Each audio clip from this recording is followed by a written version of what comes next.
Hi everyone! So today we're going to be talking about organization. So some of the main things that students struggle with organization are pacing and transitions. So when we're first learning how to write, we learn habits that are super simple, super easy. Our sentences are not complex at all because we don't have the language available to us yet to create those complex sentences. And you're just learning, so you don't want to start out with something super big and not be able to understand what you're talking about. So it's important to help your students understand that as they continue to write, they don't just stay at the super simple sentences.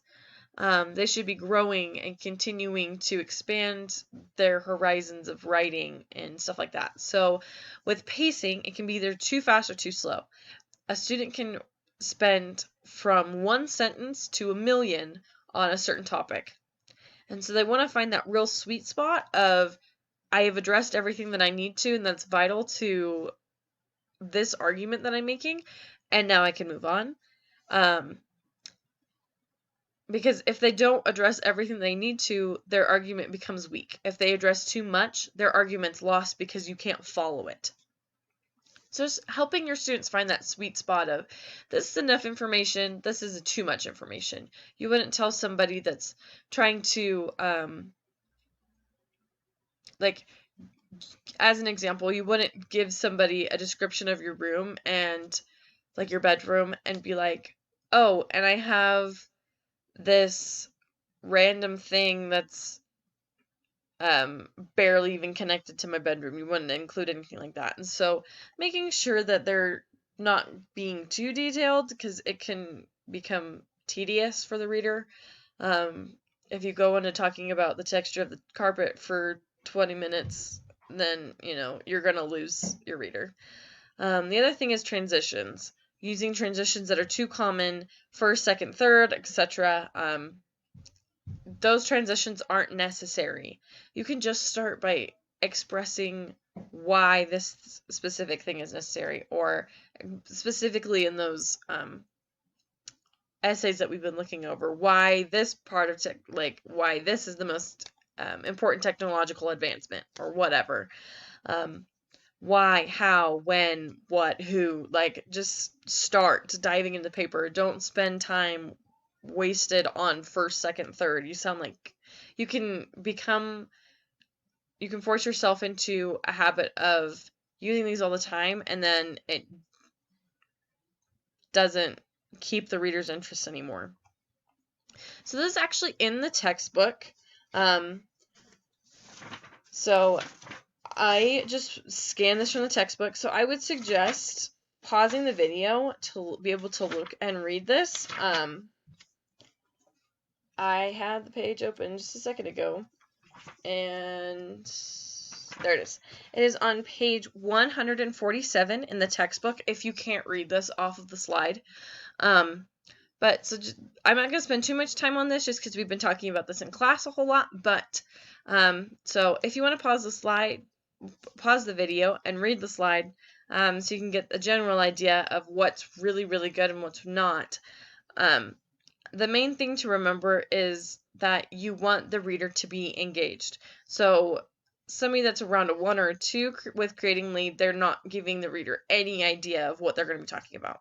Whereas somebody that's a 5 or a 6 will grab the reader's attention, explain what they're talking about in a way that keeps the reader's attention and makes the reader want to keep going with what's being written. So just keeping that in mind. Again, this is on page 147 in the textbook.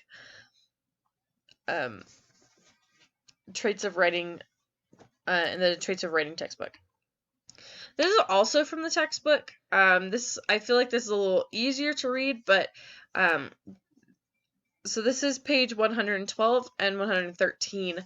This is a good solid example of good organization, and on the right we have the how they're assessing it, and so you can go in and see what's really good about what she's doing and what's not so great. And so as you go through this, being able to point out examples of, oh, okay, I understand what they're talking about here.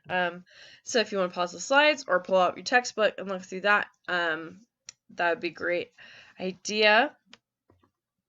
And so then we get into tips for good writing. So you really want to focus on creating good lead. This is something that you really want to emphasize with your students, because when they can create good lead, it just makes the rest of the paper flow. Even if it's something that they have to write the rest of the paper and then go back and write the good lead, I feel like that's helped me in the past.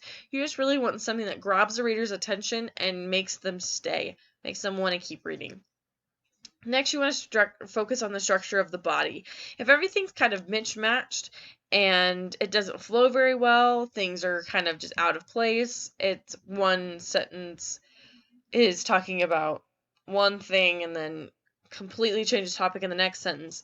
You want to have your students readdress that so that they can have ideas that are coherent and lead right into the other. Just as if we're having a conversation, I wouldn't be having a conversation about daisies and then start talking about the moon, right? It doesn't make any sense. You just want everything to be in a good structure. And so just talking about how making sure that your train of thought, the writer's train of thought, is easy enough to follow for the reader. And then the last thing is ending with a sense of resolution. In nonfiction endings, you can have summaries, callbacks, thematics, reprises, encouraging messages, quotations, a ta-da thing that's just boom, this is like a super big fact that I'm ending with, but it wraps up the entire thing that I'm talking about.